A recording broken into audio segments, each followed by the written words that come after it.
예수의 이름으로 기도함이.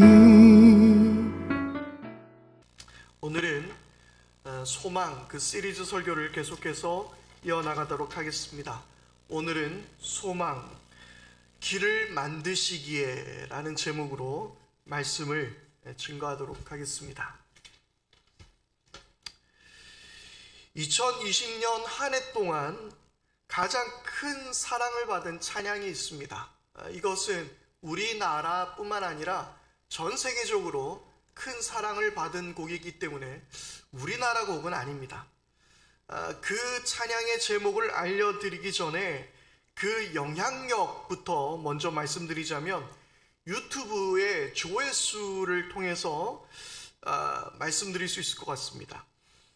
각각 다른 가수나 다른 팀이 이 같은 노래를 불렀는데 이 노래를 부른 두 개의 팀은 그 유튜브 조회수가 약 4천만 회를 달하고 있습니다. 또 다른 가수가 부른 영상은 또 2천만 회의 조회수입니다. 그리고 어떤 가수든지 어떤 예배팀이든지 이 곡을 불렀다 하면 대부분 500만 회 이상의 조회수를 기록을 합니다.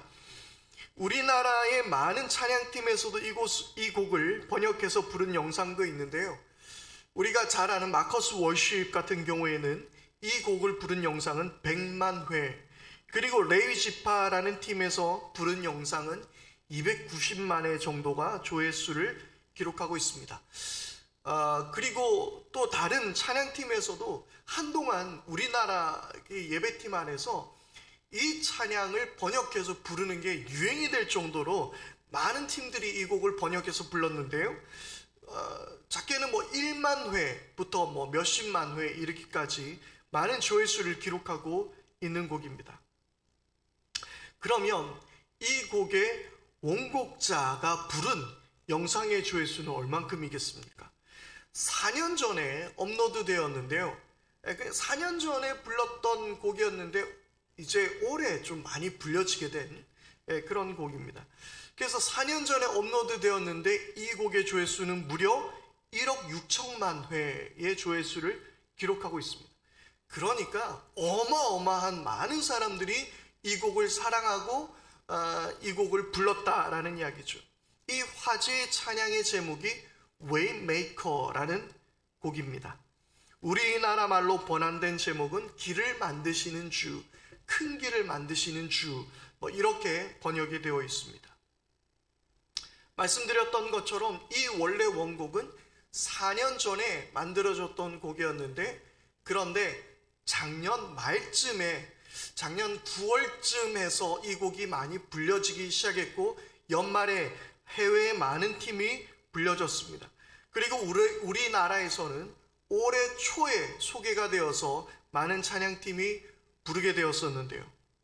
이것이 우연이었는지는 모르지만 마침 코로나19로 고통받고 있는 우리나라와 전 세계를 향해 이 Waymaker라는 곡은 큰 위로와 소망의 메시지를 전해주는 찬양이었습니다. Waymaker, 말 그대로 길을 만드시는 이라는 의미입니다. Maker, 만드는 사람을 이야기하죠. 길을 만드시는 이. 바로 우리 주님께서 우리의 길을 만드시는 분, 우리의 앞길을 만들어주신 분이라고 찬양으로 고백하는 곡입니다. 제목에서 우리가 미리 알 수 있듯이 코로나19로 모든 것이 멈추어진 이 세상을 향해서 하나님께서는 멈추지 않고 여전히 우리에게 길을 만들어 주시고 열어주실 것을 고백하는 바로 그러한 찬양이 이 Waymaker라는 곡입니다. 하나님께서는 우리의 선한 목자가 되어주셔서 우리를 푸른 초장과 쉴만한 물가로 인도해 주시는 분이십니다. 그러나 하나님은 단순히 인도하시는 것을 넘어서서 우리 하나님은 길을 아예 만들어 주시는 분이라는 사실입니다. 그분은 시간과 공간을 창조하신 분, 온 우주와 우리가 거하는 이 모든 것을 창조하시는 분이 우리의 길을 여시고 만들어주시는 우리 하나님이 되어주십니다. 하나님께서는 아주 먼 옛날 호렙산에서 모세를 부르셨습니다. 먼저 우리는 모세의 지난날에 대해 잠깐 소개해야 할 것 같습니다. 모세가 갓난 아기 때 이집트의 왕 파라오의 명령으로 히브리 남자아이를 다 죽이라는 명이 떨어졌습니다. 그런데 모세의 어머니는 모세를 낳고 보니 너무나 예쁘고 이 아이를 도무지 죽일 수 없었던 것입니다. 그래서 이 아이를 갈대 상자에 넣고 그리고 강물에 띄워 보내게 됩니다. 그리고 그 갈대 상자는 우연히도 파라오의 공주가 목욕하는 곳에 도달하게 되었고, 이것을 발견한 파라오 공주는 그곳에서 그 아이를 꺼내 이 아이를 이집트의 왕자로 자라게 합니다. 그런데 모세는 어느 날 자기 동포, 그러니까 히브리 사람을 괴롭히는 이집트인을 발견하게 되고, 그는 분노와 더불어 이집트 사람을 죽이게 됩니다. 그런데 이 일이 파라오에게 알려지게 되었고, 그리고 모세는 이 파라오를 피해서 먼 길을 도망하게 되었습니다. 바로 그가 도망쳤던 곳이 미디안이라는 땅입니다. 이 미디안의 위치는 명확하게 지리학적으로 밝혀지지는 않았습니다.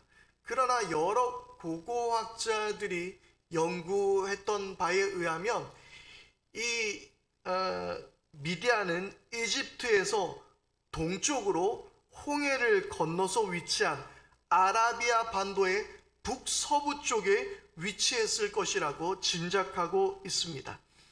그러니까 여러분들이 지도를 보신다면 이 아라비아 반도의 사우디아라비아 정도가 아마 그 당시에 미디안이었을 것이라고 생각하면 됩니다. 그러니까 나중에 이스라엘 백성들이 머물렀던 시내 광야보다도 더 떨어져 있던 곳이 바로 미디안이라는 땅이었습니다. 이 미디안이라는 땅은 모세가 도망쳤던 곳으로부터 약 600km가 떨어진 곳입니다. 그러면 600km 하면 제가 어제 좀 계산을 해봤는데요. 우리 창원에서 출발해서 저기 철책성까지 가더라도 600km가 안 돼요. 그래서 좀 더 길게 보니까 제주도에서 저기 철원까지 가는 거리가 600km 정도가 되더라는 것이죠. 그러니까 이 모세가 제주도 서귀포에서 사고를 치고 도망가가지고 저 철원의 철책까지 갔던 곳이 이 미디안 땅 정도라고 생각하면 될 것 같습니다. 엄청나게 먼 거리를 떠난 것이죠. 가는 길이 매우 힘들었을 것 같습니다. 그리고 도망자의 신세로 길을 떠났으니 그 신세가 얼마나 처량하고 한때 이집트의 왕자였던 그가 그런 도망자의 신세가 되었다라는 것은 무척이나 외롭기도 하고 힘들기도 하고 몸으로도 굉장히 피곤하고 어려운 고통 가운데 있었을 것입니다. 그렇게 먼 길을 떠나온 모세였습니다. 아마도 이집트 소식조차 들을 수 없었던 먼 거리를 그는 도망쳐 왔습니다. 지금처럼 인터넷이 있거나 아니면 신문 같은 미디어가 있어서 소식을 전해 들을 수도 없었습니다. 이집트 일보 이런 게 있을 리가 없었죠. 그래서 아마도 그는 아주 간혹 먼 길을 떠나는 상인들에게 이집트의 소식을 겨우 들을 수 있을 정도였을 것입니다. 그러니 이 말은 무슨 말입니까? 사실상 모세는 이집트로 다시 돌아갈 생각이 전혀 없었던 것입니다. 그는 미디안에서 평생을 살 각오를 하고 있었습니다. 그래서 그곳에서 이드로의 딸을 아내로 삼고, 그리고 모세는 미디안 광야에서 살았던 것입니다. 누군가가 그런 이야기를 하더라고요. 모세가 정말 힘들었던 것은 40년의 광야의 생활이 아니라 40년 동안의 처가살이였다 라는 이야기를 하는데, 저는 이 말에 대해서 그렇게 공감할 수는 없습니다만은, 아무튼 모세는 굉장히 힘든 시간들을 지냈었습니다. 모세는 그런데 오늘 말씀 안에서 이 미디안 광야에서 호렙산에 이르러서 하나님을 만났던 이 나이는 80세가 되었습니다. 40세에 이집트를 떠나오게 되었고, 그리고 광야에서 40년을 산 후 80세가 되어서 80살이 되어서 모세는 이 광야에서 하나님을 만나게 되고 부르심을 받았습니다.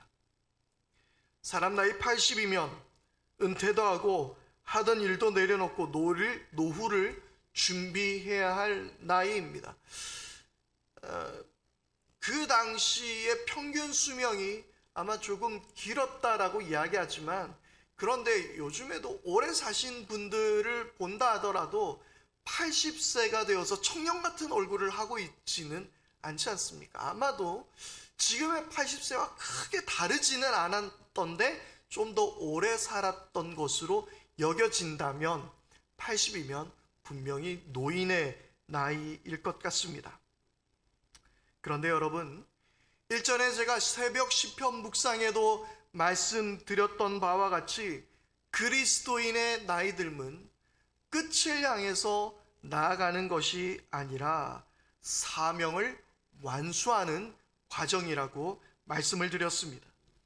그리스도인에게 끝은 끝이 아니라 그리스도인에게 삶의 끝은 골라인과 같은 것입니다. 고지와 같은 것입니다. 사명을 완수하게 되는 그것이 바로 우리의 삶의 끝인 것이죠. 그래서 모세는 120세까지 살았으며, 성경에 기록된 바에 의하면 모세가 죽는 날까지 그의 눈은 흐리지 않았고, 그리고 기력이 쇠하지 않았다라고 합니다. 하나님께서는 모세가 사명을 감당할 수 있도록 그에게 건강을 주셨습니다. 모세에게 있어서 건강은 그가 받은 축복이 아니라 하나님의 사명을 완수하기 위한 도구였던 것이죠. 하나님은 호렙산에서 오늘 말씀에 모세를 부르셨습니다.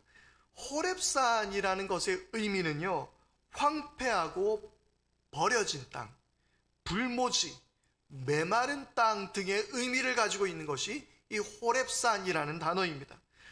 본문에서 하나님의 산이라고 기록되고 있는데요, 그런데 이 하나님의 산은 나중에 기록된 붙여진 이름이고, 지금 모세가 접한 이 호렙산은 그저 척박한 산, 불모지의 산이었을 뿐이었습니다. 황폐하고 버려진 불모지, 이것은 소망과는 전혀 관계없는, 어쩌면 소망과는 정반대의 의미이기도 하죠. 어쩌면 하나님 앞에선 이 모세가 그 호렙산과 같은 신세가 아니었는가 생각해 보게 됩니다. 거대한 제국의 왕자로서 그는 살아왔지만 지금은 도망자의 삶, 아니 모든 꿈을 접고 그저 주어진 시간을 보내는 사명도 소명도 없는 한 노인의 삶, 버려지고 황폐한 삶, 그것이 모세의 삶이었습니다. 그러나 하나님께서는 그런 모세의 삶 가운데서 역사하고 계시는 것이었습니다.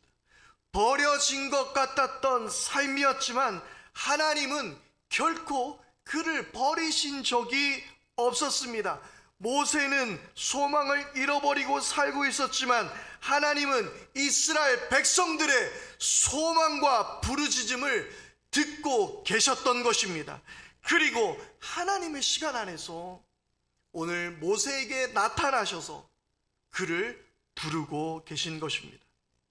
흥미로운 사실은요, 모세는 이전의 삶이 하나님과 관계 있는 삶이 아니었더라는 것입니다.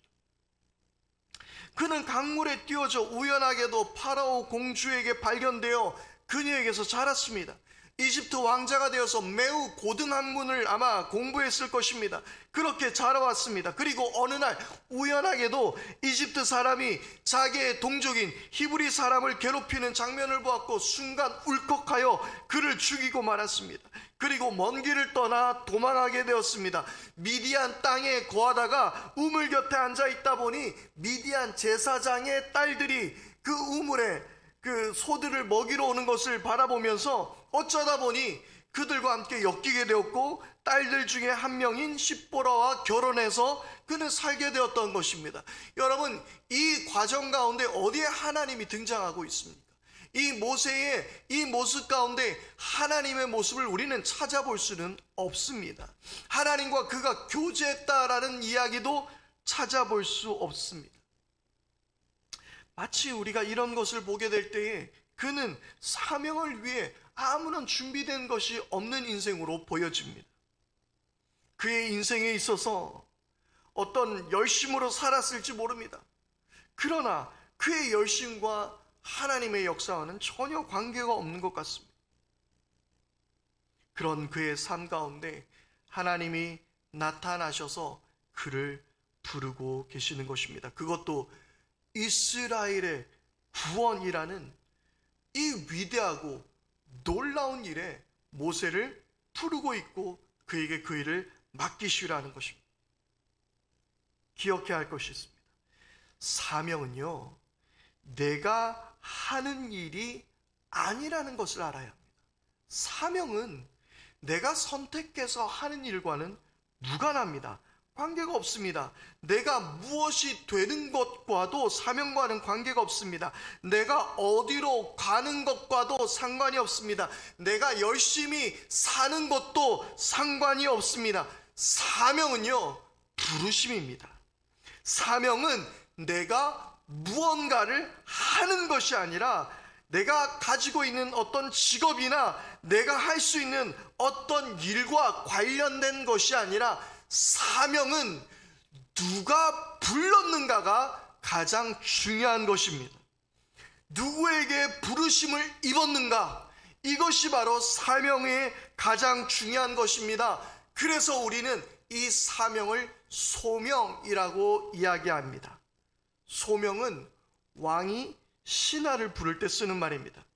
소명은 영어로 하면 calling이라고도 말합니다. 그리고 한자로는 부를 소, 그리고 이 명자가 목숨 명자입니다. 그러니까 목숨을 불러오면 그냥 왕이 죽으라 그러면 죽는 척까지 해야 하는 것이 바로 죽어야 하는 것이 어쩌면 이 소명의 의미인 것입니다. 하나님은 지금 모세를 부르고 모세를 통한 하나님의 역사를 이루고자 하시는 것이죠. 무엇을 준비했는가가 아닌 부르심에 내가 순종하는가가 사명의 핵심입니다.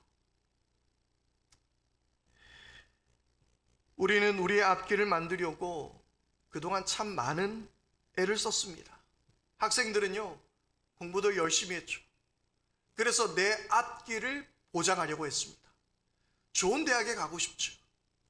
그리고 좋은 직장에 좋은 성공을 하기 위해서 내 앞길을 위해서 뭔가를 준비하고 있습니다. 저도 부모가 되어 보니까 공부하라라고 이야기할 때에 우리 어머니의 목소리가 오버랩 되었습니다. 나 좋으라고 하는 말이 아니라 너를 위해서 하는 말이다. 저도 똑같은 이야기 하고 있더라고요. 그런데 제가 못 알아들었던 것처럼 저의 아이도 알아듣기가 힘든 것 같습니다. 그렇게 우리는 우리 앞길을 위해서 뭔가를 열심히 준비했습니다. 직장에 취직도 하고 사업을 시작해보고 발에 땀이 나도록 뛰어다니며 열심히 살았습니다. 그래서 조금 더 나은 내일을 만들려고 우리는 애써왔습니다. 그 앞길을 만들어 보려고 애를 썼습니다. 그러나 우리는 코로나19라는 이 엄청난 위기 가운데 우리가 애썼던 이 앞길, 우리의 모든 보장하려고 했던 길들이 무너지게 되는 것을 삶으로 경험해 보게 되었습니다. 나의 앞길은 나의 노력으로 열 수 있는 것이 아닙니다. 하나님께서 부르셔서 그 길을 하나님께서 여시게 될 때에 우리의 앞길은 열리고 세워지는 줄 믿습니다. 모세의 삶을 우리가 다시 한번 들여다보십시다. 어쩌면 모세의 어머니 요게벳의 이 모세를 갈대 상자에 넣어서 강물에 띄어보낸 이 행위는 무책임한 행동인지도 모르겠습니다. 아이를 살려보려는 그녀의 마음은 이해하겠지만 아이를 갈대 상자에 넣어서 물에 띄우다니 거의 살인행위와 마찬가지입니다. 어쩌면 한편으로 이렇게 죽으나 저렇게 죽으나 같은 심정이었을까요? 그리고 파라오 공주에 맡겨졌을 때도 히브리 아이들은 다 죽여야 했습니다. 그녀가 이 아이를 죽여야 할지 살려야 할지 누가 알 수 있겠습니까? 누가 장담할 수 있었을까요? 그리고 파라오 공주는 왜 아이를 죽이지 않고 또 그를 데려가서 키웠을까요? 그래도 모세는 자기 민족에 관한 어떤 애정이 있었는지 자신의 동족을 괴롭히던 그 자신의 백성, 그러니까 이집트 사람을 때려 죽였습니다. 그는 이집트 왕자로서의 탄탄한 인생의 길이 보장되어 있고 열려 있었는데 왜 이토록 어리석었던 행동을 했던 것일까요? 그리고 그는 아주 머나먼 길을 떠나서 미디안 광야로 도망쳐 오게 됩니다. 그의 모든 삶의 걸음을 우리가 다시 한번 복귀해 보십시다. 그의 삶의 모든 삶의 순간들을 다시 한번 우리가 정리해 보십시다. 모세의 했던 모든 행동들, 그리고 요게벳, 그 갈대상자의 모든 사건 속에서 크게 역사하고 있었던 하나의 힘을 우리는 볼 수 있습니다. 여러분, 그 길을 만드시고 여시는 하나님의 큰 능력이 그 사건들 속에 보이십니까? 모세는 하나님의 역사를 볼 수 없었습니다. 느낄 수 없는 삶을 살아왔습니다. 그러나 하나님은 여전히 그의 삶 한가운데서도 쉬지 않고 역사하고 계셨던 것입니다. 갈대 상자에서부터 미디안 광야에 이르기까지 그는 하나님을 볼 수 없고 느낄 수도 없었지만 하나님은 여전히 일하고 계셨던 줄 믿습니다. 하나님은 여전히 그의 삶 가운데서 역사하시는 하나님이신 줄 믿습니다. 모세는 떨기나무에 불이 붙어 있는 것을 보았습니다. 그런데 떨기나무에 불이 붙었으나 그 불이 떨기나무를 삼키지 않았습니다. 불의 성질은 물질을 태워서 에너지를 얻게 됩니다. 그런데 이 떨기나무는 불에 타서 사라지지 않았던 것이죠. 떨기나무는 건조한 지역에 자생하는 키 작은 관목류의 가시덤불입니다. 또한 건조하고 뜨거운 땅에서 그 열기로 가열이 되면 자연적으로 발화하는 현상이 발생하기도 한다고 합니다. 그런데 그 떨기나무에서 불이 붙어 타지 않았습니다. 모세는 그 신기한 광경을 보고 그 떨기나무에 가까이 가려 했습니다. 그때 하나님께서 모세에게 이렇게 말씀하셨습니다. 5절입니다. 하나님이 말씀하셨다. 이리로 가까이 오지 말아라. 내가 서 있는 것은 거룩한 땅이니 너는 신을 벗어라. 신을 벗어라. 이력서라는 말에 이라는 한자는 일전에도 한번 제가 말씀드렸던 것처럼 밟을 리, 신발 리를 뜻하는 것이 이력서 할 때 리자입니다. 걸어온 길, 그것이 이력이지요. 자신의 삶의 길을 걸어온 자취를 기록하는 것이 이력입니다. 하나님은 모세를 향해서 내 발에 신을 벗어라 라고 이야기하면서 내가 살아온 길은 내가 스스로 걸어온 길이 아니라 내가 너를 이끌어왔다. 갈대 상자에서부터 미디안 광야에까지 여러 삶의 우여곡절이 있었고 지금은 이 호렙산이라는 이름과 같이 버려진 것 같고 황폐한 것 같은 너의 삶이지만 그러나 나는 너의 길을 인도하고 만들고 있었다. 이제는 내가 이스라엘 백성의 길을 만들어 이끌어 올 것이다. 너는 네가 걸어온 것이 아니다. 네 발에 신을 벗어라. 잠언 3장 5절에서 6절 말씀입니다. 너는 마음을 다하여 여호와를 신뢰하고 내 명철을 의지하지 말라. 너는 범사의 그를 인정하라. 그리하면 내 길을 지도하시리라. 아멘. 이것이 길을 만드시는 하나님을 인정하고 그분을 신뢰하는 방법입니다. 여호와를 인정하고 그분을 신뢰하십시오. 그때에 우리의 길을 열어주시는 것입니다. 내가 열심히 살아왔지만 내 모든 삶이 주님께 속해 있음을 고백하십시다. 내 발에 신을 벗어버리십시다. 내 삶의 길을 걷는 것이 아니라 내가 걸어갈 길에 신어야 될 신발이 아니라 내 앞에 만드신 주님의 길을 우리가 걸어야 할 때 그분은 우리를 일으켜 세우시고 우리를 붙드셔서 주님의 길을 걷게 하실 줄 믿습니다. 하나님은 모세를 통해 이스라엘 백성의 길을 만드셨고 그들을 이끌어내셨습니다. 하나님은 길을 만드시는 분만이 아니라 그분은 기적을 행하시는 분이셨습니다. 이집트 땅의 10가지 재앙으로 하나님을 보이시며 그들을 이끌어내셨습니다. 그분은 모세와의 약속을 또한 지키셨던 분이셨으며 이스라엘과의 약속을 지키셨던 분이셨습니다. 그분은 햇볕이 내려지는 광야 한가운데서 구름으로 인도하시는 분이셨고 캄캄한 광야에서 빛으로 인도하셨던 뜨거운 불꽃 기둥으로 인도하셨던 분, 그분이 하나님이셨습니다. 그분은 길이 없는 바다 한가운데서도 길을 만드셨고 만나와 메추라기를 먹이셔서 그들의 영과 육을 살리셨던 분이십니다. 여러분, 그분이, 그 기적의 하나님이, 그 길을 만드시는 하나님이, 그 어둠에서 빛을 내시는 하나님이, 그 치유하시는 하나님이 오늘 나의 하나님, 우리의 하나님이신 줄 믿습니다. 버려지고 황폐한 호렙산과 같은 모세의 길을 만드신 하나님, 이집트 땅의 고된 노역과 탄압으로 고통받는 이스라엘을 외면하지 않으시고 그들의 길을 만드신 기적의 하나님, 그분이 우리 하나님, 나의 하나님이 되시는 줄 믿습니다. 고린도전서 10장 13절 말씀입니다. 사람이 감당할 시험 밖에는 너희가 당한 것이 없나니 오직 하나님은 미쁘사 너희가 감당하지 못할 시험 당함을 허락하지 아니하시고 시험 당할 즈음 또한 피할 길을 내사 너희로 능히 감당하게 하시느니라. 우리가 이겨내지 못할 시험 앞에서 피할 길을 만드시는 하나님, 더 이상 살 수 없다고 부르짖는 이스라엘 백성에게 길을 만드신 하나님이 왜 코로나19로 신음하고 있는 우리의 길을 여시지 못하시겠습니까?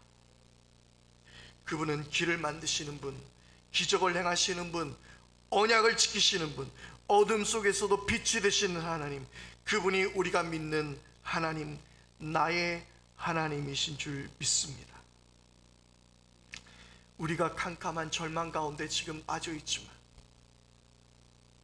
우리의 모든 이력들이 우리의 삶을 억누르고 있다고 생각할 수 있지만, 그리고 우리의 가정이, 우리의 환경이 너무나도 우리를 억누르고 그저 막막하게 보일지 모르지만 우리가 단지 느끼지 못할 뿐이지 그분은 여전히 일하고 계시며 우리의 길을 만들고 계십니다. 이사야 43장 19절 말씀입니다. 보라, 내가 새 일을 행하리니 이제 나타낼 것이라. 너희가 그것을 알지 못하겠느냐? 반드시 내가 광야의 길을 사막의 강을 내리니. 할렐루야. 하나님께서 우리의 길을 만드시는 것이죠. 저는 이 말씀을 볼 때마다 이런 상상을 해봅니다. 우리가 길을 걷고 있어요. 그런데 하나님께서 막 목수처럼 막 그 못을 그 허리춤에 이렇게 넣으시고 망치를 손에 드시고 우리가 막 앞에 가는 길 앞에다가 길을 막 만드시고 계시는 거예요. 나는 이 재밌는 광경을 상상해 봅니다. 여러분, 하나님께서 우리가 잘못된 길을 갈지라도 그곳에서도 하나님은 길을 내실 줄 믿습니다. 광야에서도 길을 내시고 사막에서도 길을 내시는 우리 하나님. 앞서 말씀드렸던 것처럼 하나님은 우리를 인도하시는 하나님이시지만 아예 길을 만드시는 분이십니다. 쉴만한 물과 푸른 초장으로 인도하여 주시지만 쉴만한 물과 푸른 초장을 만들어 주시는 분이 우리 하나님이십니다.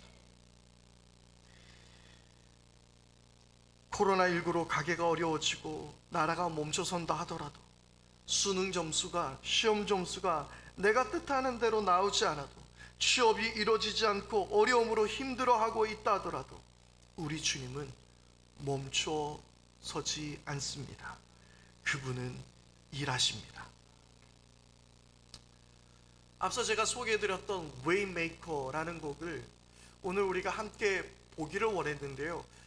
그런데 시간 관계상 안 해도 될 것 같아요. 나중에 제가 보여드리도록 하고요. 이 Waymaker라는 곡은 시나치라는 아프리카 중년 CCM 여가수가 만든 곡입니다. 그런데 이 곡을 한국에서 부르게 되었다라는 소식을 듣고 한 사역자에게 직접 연락을 취해왔다고 합니다. 그러면서 시나치는 이런 이야기를 합니다. 특히 이 Waymaker라는 곡을 쓸 때 성령님께서 한국을 품고 곡을 쓰라고 말씀해 주셨다는 거예요. 저 멀리 떨어진 우리와 아무 상관도 없었던 것 같은 그 아프리카 그곳에서 한국을 향한 마음으로 이 곡을 써내려갔다는 사실이죠. 마지막 남은 분단국가 이 한국을, 그리고 코로나19의 시대 가운데서 지금 울리는 이 노랫소리를 만들어냈던 것입니다. 여러분, 어쩌면 이 이야기는 한국의 새로운 길을 여시는 하나님을 소망하고 신뢰해야 하는 또 다른 메시지로 우리 가운데 다가오게 되는 것입니다. 황폐한 땅, 불모지의 땅, 호렙산. 마치 호렙산과 같았던 모세의 인생. 하나님은 거기에서 모세를 부르셨고, 그리고 오늘 말씀에 나와 있는 것처럼 버려진 땅 호렙은, 이 호렙산은 하나님의 산이라는 이름이 붙게 됩니다. 그리고 호렙산에서 하나님은 이 호렙산 줄기 그 신의 산에서 이스라엘 백성을 만나고 그들과 언약하게 됩니다. 그리고 이 이후에 엘리야를 이세벨과의 싸움에서 영적 회복하게 하신 바로 그 땅, 그 땅이 호렙산입니다. 사랑하는 여러분, 소망을 우리가 어떻게 갖게 될까요? 바로 주님께서 우리들에게 길을 만드시고 계시기 때문입니다. 그 주님을 신뢰할 수 있기를 바랍니다. 2000년 전 부르짖는 이 땅 가운데, 이스라엘 백성들 가운데 우리 하나님은 결코 단 한 번도 그들의 신음소리를 무시하지 않으셨고 쉬지 않으셔서 주님의 길을 여셨고, 세례 요한을 통해서 그 길을 예배하게 하셨고, 그 길을 통하여 예수님께서 소망으로 이 땅 가운데 오셨습니다. 소망의 주님을 붙들고 오늘로 길을 만드시는 주님을 의지하기를 바랍니다. 함께 결단의 기도를 드리겠습니다.